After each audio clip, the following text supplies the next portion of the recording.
Welcome back to the channel, guys. It's the time for me to cover the next pie.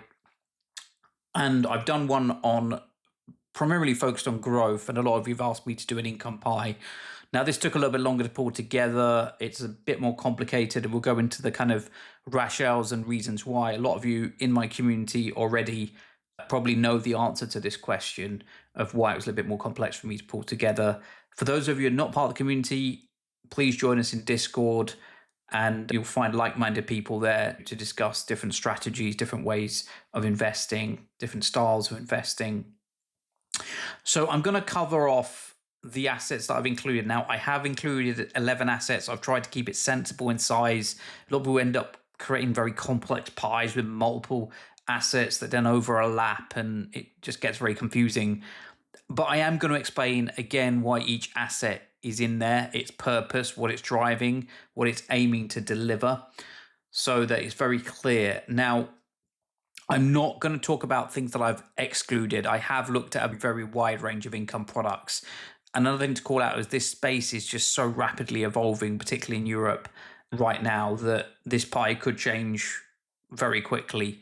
So just bear that in mind, that I'm going off what I have today. A lot of the funds are also very new that I'm including in the pie, so the data is quite limited, but I'm doing my best to kind of give you a fair representation of what I would personally do. So let's talk about the kind of 11 assets that consist of cover call strategies, cash secure puts, pressured metals, quality dividend equities, and fixed income / preferred ballasts. So the weighted yield as of today is 8.74%. The defensive base is 62%, and the yield enhancing is around 38%. So the fixed income is STHS. The preferred is PFFP. The global equity is WINC. The US equity is INCU. The quality dividends and the dividend aristocrats is LDGG and KNGU. The global premium is JEGP. The gold is GLDI. The NASDAQ is QQIA. SDIP for super dividends, and then SVLI for silver. Now, I also included a chart here for yield versus maximum drawdowns. And this is really important because these have a habit of eroding, and I wanted to show what happens with the max drawdown and what you'll see, and why I picked certain funds that sit within a certain range. Because typically what you'll find is as the yield goes up, the max drawdown typically follows, and we can see that with the higher yielding ones, with the exception of gold, and we'll come back to probably why that is. But if we look at the sweet spot here, it ranges from anywhere between 7 and 10%. And you'll see that the drawdown isn't crazy. It's in the 4 to 5% range upwards of maybe maximum 7%. Now, there are some outliers in here. And again, we'll talk about the outliers when it comes to some of them, such as STHS. Hopefully that gives you some idea of why I've picked this range and this yield. Okay, if we look at the portfolio architecture now in terms of sleeves, we have the fixed income and preferred sleeve at 20%. So this includes STHS and PFFP. So a dedicated allocation to short duration, high yield corporate credit and active preferred shares. Acts as a massive shock absorber, completely unreliant on standard options premiums.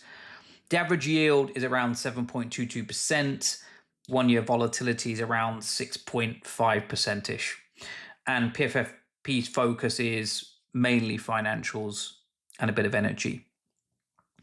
If we look at the core defensible equities now at 42%, so this is majority of the pie now, is WINC at 12%, LDGG at 10%, KNGU at 10%, and JEGP at 10%. So this is the foundation, as I said. It prioritizes geographic diversification, dividend aristocrats, quality factors, and explicitly low beta global equities with institutional cover calls and equity link notes overlays. The average yield is around about 7.7% at the time of recording. WINC's 1 year's return is 28%, and WINC's max drawdown is 4.69%. If we then look at the next sleeve, which is growth and tech options, at around about 18%. So this captures US mega cap tech movement, rich options premiums derived from high NASDAQ 100 volatility, allocation strictly capped to mitigate tail risk from cash secure put mechanics of QQIA. So QQIA, not a fund I've covered yet. I have prepared it. I just haven't had a chance to get it out yet. But that is a newer fund, and we'll talk a little bit around that a little bit later on in the video. So QQI's yield is 9.83%. It's typically targeting about 8%, so it's a little bit higher than what it's targeting. INCU's 1 year return is 26.93%, and its 1 year volatility is 11.38%. We then have the alternatives. So this is the gold and the silver. So precious metals providing structural non-correlation. So gold acts as inflation equity hedge, while silver's extreme volatility, and we've seen that in the chart, right? The max drawdown was 38%. Is harvested from a massive premium kept at a safe allocation of 5%.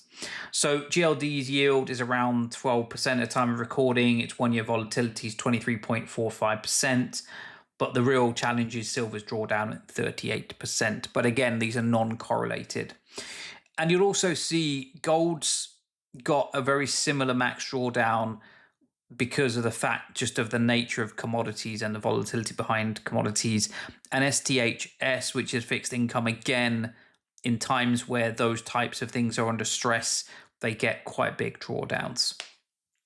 We've then got the deep value equity at around 6%. So this is the SDIP. It's a high-risk, non-derivative dividend engine that is extremely restricted in allocation due to potential value traps that are held in there, dynamically acquiring distressed high-yield equities, which historically results in severe principal decay. But it is the highest yielder pretty much on the list at around 11%. It's done well over a 1 year return of 31.8%. And the annual return since 2022, though, we've got to bear in mind, is 1.19%. So it is an interesting one that I've included it in here. I debated it quite hard, but I have noticed in times where markets are very depressed, the yields go up because the share price goes down, and these get pulled into SDIP. So you actually get valuable companies that actually get pulled in at certain market conditions. And we'll talk a little bit around market conditions and the safe withdrawal rates associated to that. Let's start to dig into each of these assets now. And as per my other video, I want to talk about what it is, why hold it, what are the pros, and what are the cons and risks. Again, this is to be not all about blindly following a pie, but you understand how I've got to the decisions around what is in the pie, so that if there's any changes in movement, and if I make any changes to the pie, I'll always document the changes and output a video, make a post on Trading 212, so you guys are very clear on why I've made that change. So the first one is the PIMCO US Short-Term High Yield Corporate Bond UCITS ETF, STHS. It's a short duration below investment grade high yield US corporate debt ETF. Note this is the GBP hedged to eliminate currency risk. So there is a non-hedged version. I've gone with the hedged version to eliminate currency risk. So why hold it? Provides a massive shock absorber with ultra low volatility, offering non-options based yield to perfectly stabilize the portfolio's NAV. The pros: minimal duration, interest rate risk, high reliable monthly yield at around 6.91% at the time recording, incredibly low historical volatility at 6.57%, and completely, as I said, GBP hedged. The cons and the risks: carries corporate default risk during severe recessions, lowest relative yield among portfolio constituents, and suffered a deep historical drawdown during past liquidity crisis. Okay, if we look at the next one, this is a newcomer to the European space, but again, it's been around in the US for a while. and it's PFFFP, Infrastructure Capital Preferred Income UCITS ETF. Now, I did actually interview the CEO of this fund, Jay Hatfield. I'd recommend you go and watch that video. It is a bit of a long one, but I think it gives brilliant insight to preferreds and the advantage of preferreds. And I've also done a separate video just covering this fund in particular. I'm a real big fan of this one. So what is it? It's an actively managed ETF investing exclusively in North American preferred shares, hybrid securities, and income generating assets, specifically targeting energy and financial sectors. Why hold it? Diversifies the fixed income ballast by adding preferred equities, which act as a bridge between debt and equity, offering higher yields without standard stock market volatility. It's got a robust yield profile around 8%, reliable monthly distributions, actively capitalizes on inefficiencies within preferred shares market to maximize returns. The slight cons and risks: it does have a higher expense ratio at 0.8%. As I said, it's newly launched in late 2025, though it has maintained a tight historical max drawdown of 4.32%. And preferreds are sensitive to both interest rate hikes and corporate credit stress. Okay, if we look at the next one, which is WINC, which is Global Equity Core. So the iShares World Equity High Income Active UCITS ETF at 12%. What is it? An active quantitative ETF holding 468 MSCI World Equities, utilizing a matrix of call options, index futures, and equity swaps. Why hold it? It's the highest quality risk-adjusted equity asset in the portfolio, captures broad global growth while predictably generating a 10% target distribution. Its pros are exceptional global diversification, extremely low max drawdown and negative 4.69%, high one-year total return at 28%, very competitive TR at 0.35%. The cons and the risks: upside is mathematically capped by the options overlay, heavily reliant on options premiums, which can dry up during a VIX crush environment. Okay, let's look at the next one. LDGG Quality Dividend Equity Sleeve at 10%. LNG Global Quality Dividends Distributing. What is it? It's a rules-based ETF targeting global dividend-paying companies with strong quality metrics like high profitability and low debt. Why hold it? To tilt the equity allocation towards reliable income generation and defense quality characteristics, aggressively lowering overall portfolio volatility. The pros: globally developed market dividend quality exposure, monthly distributing, low TER, more defense and income focused than broad market indexes. The cons and the risks: it's a new fund with limited life history, still carries a baseline equity risk, lower yield drag, approximately 4% compared to the derivative enhanced sleeves. If we look at the next one, which is INCU, US Equity Growth at 11%. This is the iShares US Equity High Income Active UCITS ETF. What is it? It's an active quantitative ETF strictly focused on large cap US equities, overlaid with sophisticated income generating options strategies. Why hold it? It captures the sheer momentum of US large cap technology to provide the essential total return growth needed to offset standard high yield NAV decay. Pros: excellent one-year return of 26.93%, strong quarterly yield around 8.86%, highly efficient at converting US market momentum into sustainable cash flow. The cons and the risk: it is a high concentration risk into mega cap tech giants like Nvidia, Apple, Microsoft, inherently exhibits slightly elevated volatility compared to its global peers.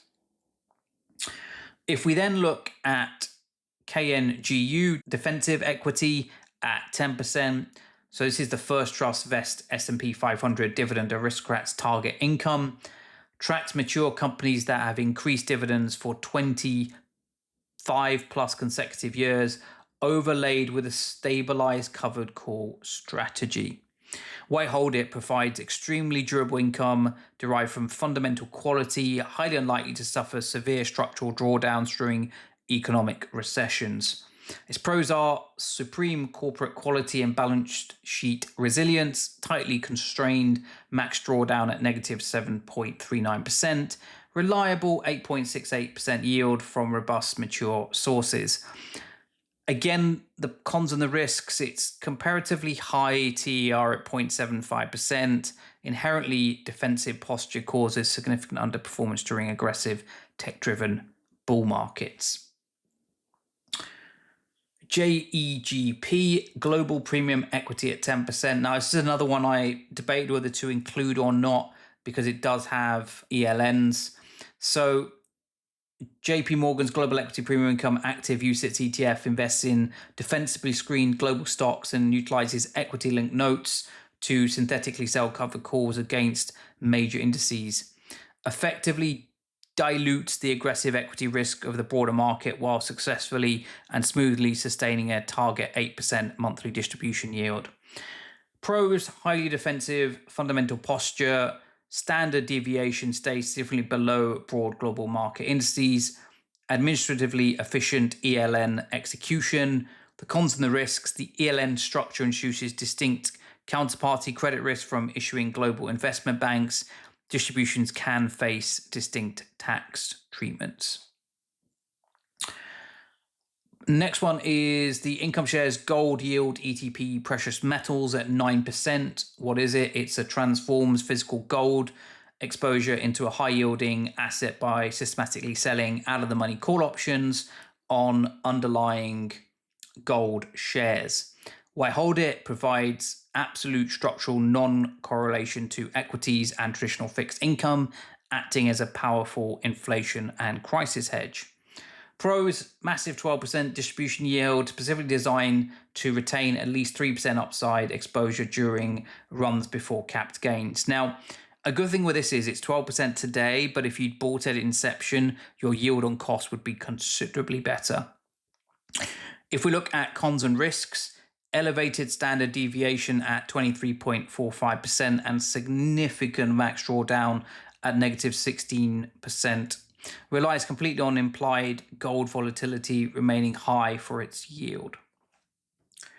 The next one, now again, this is one I said I debated around, which is SDIP, Deep Value Equity, which is the Global X Super Dividend UCITS ETF at 6%. What is it? It tracks up to 100 equally weighted companies globally that strictly rank among the absolute highest dividend yielding equity securities in the world.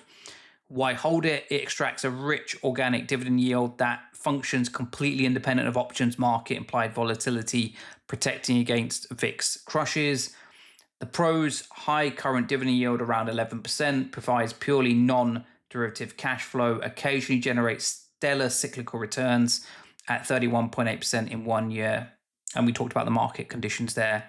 The cons and the risks, though: extreme value traps, risk by systematically acquiring fundamentally deteriorating assets, catastrophic long-term return, and severe max drawdown at 30.63% negative. Okay, the next one is another new fund, QQIA, which is Tech Volatility at 7%. So this is my NASDAQ exposure, Invesco NASDAQ 100 Income Advantage UCITS ETF. What is it? It's focused exclusively on the volatile NASDAQ 100 index using a dual-pronged derivatives approach, selling both covered calls and cash-secure puts. Why hold it? Harvest the extraordinarily rich tech volatility premiums found organically in the NASDAQ 100 to generate aggressive, continuous monthly income. The pros are high distribution yield at 9.83%. I think they're targeting a highly competitive TER at 0.29%, which is incredible. Benefits immensely from elevated tech sector volatility environments. The cons and the risks, like all the other option strategies here, cash secure puts drastically amplify downside risk during a rapid tech contraction and highly concentration into a few mega cap names. And then we have the next precious metal, which is silver. What is it? Applies as a covered call options overlay strategy strictly to physical silver, transforming a volatile monetary industrial metal into a yield instrument. Why hold it? Serves entirely as an opportunistic yield enhancer, heavily leveraging silver's extreme industrial cyclicity for mass premiums. The pros are astonishing distribution yields, approximately 12%, highly lucrative premium harvesting due to direct silver inherent volatile price swings. The cons and the risks, however, it does have historical max drawdowns that are very high at negative 38%. Extreme price is very erratic, highly tethered to global industrial contraction. So too dangerous as a core holding, so hence 5%. So hopefully that gave you some idea of the balance of the portfolio, why things have been included. And if you're enjoying the video so far, guys, don't forget to hit the like button. And also, if you haven't already, please subscribe. So we're now going to talk about the income projection and safe withdrawal dynamics. So hypothetically, an initial investment with a targeted yield of 8.74% could give you a gross annual cash flow of £874. However, the compounding rule plays in. So to combat systematic NAV erosion in a derivative-heavy portfolio, gross yield must never equal safe withdrawal rates. I just want to demonstrate a 5-year yield on cost simulation, assuming a theoretical 2.5% annual NAV decay due to options mechanics alongside another 2.5% average annual inflation rate. So basically a 5% decay on your portfolio or attacking your portfolio. And we can see here that 100% reinvestment is the max compounding that you're going to achieve. And we can see the curve and the yield go up there. But if we look at it from a 30% reinvestment, stabilizing nominal yield on cost, we can actually maintain our current income portfolio. A real SWR inflation adjusted at 2.5% would be 5.5%. Zero invested decay would see a drain on the portfolio, and then a safe withdrawal at 30% reinvested at 6%. So hopefully that kind of gives you some visualizations. Now, of course, inflation could be higher, the decay could be more. The yield on cost measures your annual dividend income divided by your original investment amount. So it's ultimate metric for tracking actual returns in option writing portfolios that experience structural NAV decay over time. So the yield trap, 0% reinvestment. If you withdraw 100% of the income, your baseline NAV erodes over time. Consequently, the raw cash generated drops each year, causing your effective yield on cost to steadily decline below the initial 8.68%. The compounding engine. By systematically reinvesting 30% of the yield, you're actively offsetting the NAV decay, stabilizing your income, and reinvesting 100% accumulate shares exponentially, pushing your yield on cost into the double digits over 5 years. However, the inflation hurdle, even if your nominal cash yield is perfectly stabilized via reinvestment, inflation continually erodes its purchasing power. So your real SWR drops annually unless the underlying equity appreciates to outperform inflation. So if we go back to the targeted reinvestment tiers, not all funds require reinvestment. Mechanical decay is highly specific to the underlying strategy. Capital must be intelligently routed for organic yielders to offset the decay of the derivatives yielders. And what do I mean by that? If we look at the organic base, STHC, PFFP, LDGG, you could probably withdraw fairly freely here. These assets generate yield through pure corporate bond coupons, preferred equity distributions, and standard cash dividends. They carry normal market risk but suffer zero mechanical options decay. And actually, with LDGG's quality dividends, those should technically be increasing as well. The core overlay, which is 20 to 25% reinvestment, so WINC, KNGU, JEGP, INCU, I'd always recommend a partial investment required. While the underlying equities are high quality, the covered calls cap their upside. Reinvestment at 25% of the yield buys back the principal lost when the funds miss major market rallies. And we'll talk about the market environments in a second. We then got the higher decayers, which probably need a lot more reinvestment, probably even up to 50%. That's QQIA, GLDI, SVLI, and SDIP. So these instruments suffer from extreme volatility drag, out of the money put assignments, or fundamental value traps.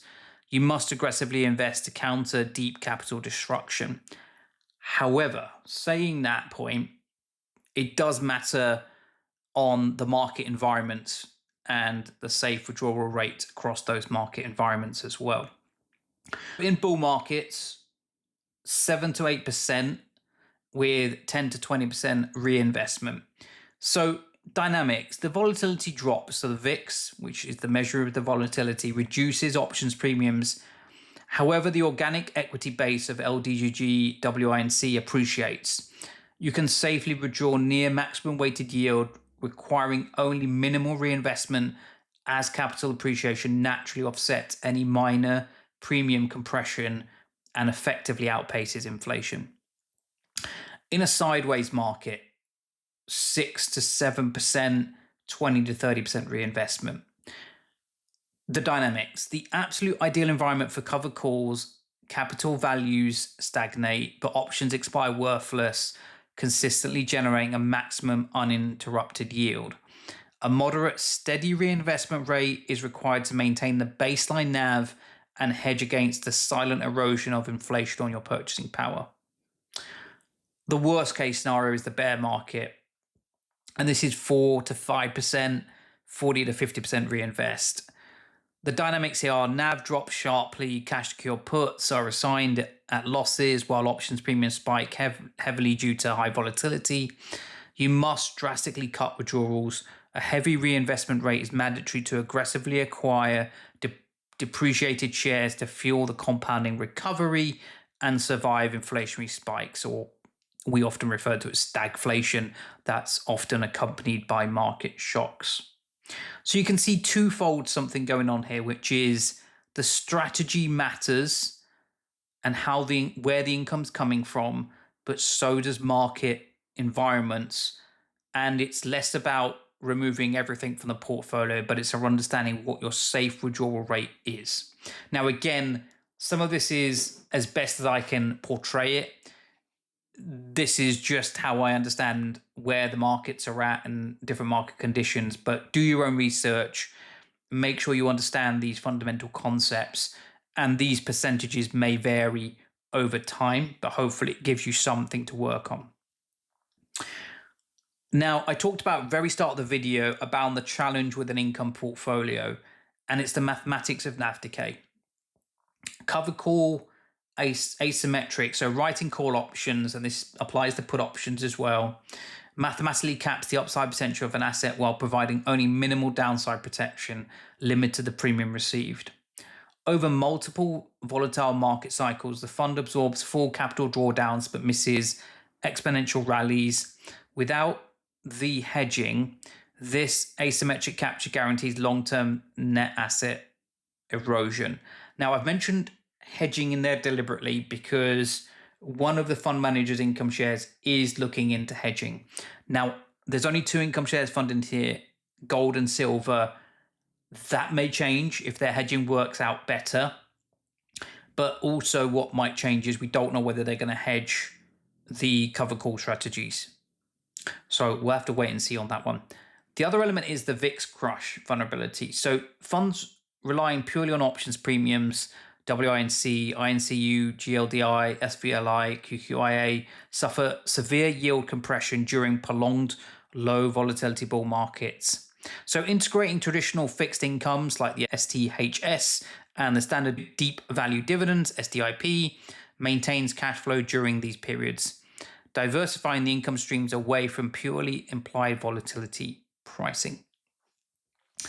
The optimal architecture, 60% defensive anchor, immovable baseline of capital preservation, violently compressing against an aggravated portfolio, standard deviation to prevent catastrophic drawdowns. And then we've got the yield engine, strategically deployed into high volatile, premium-rich environments designed strictly for aggressive income harvesting, anchored by the 60% base. So inevitable options NAV erosion is offset by fundamental equity growth, organic bond yields, and precious metal hedging. A critical risk notice here. The first one is severe drawdowns. High yield derivative portfolios are highly susceptible to sudden capital depletion and NAV erosion during asymmetric market shocks.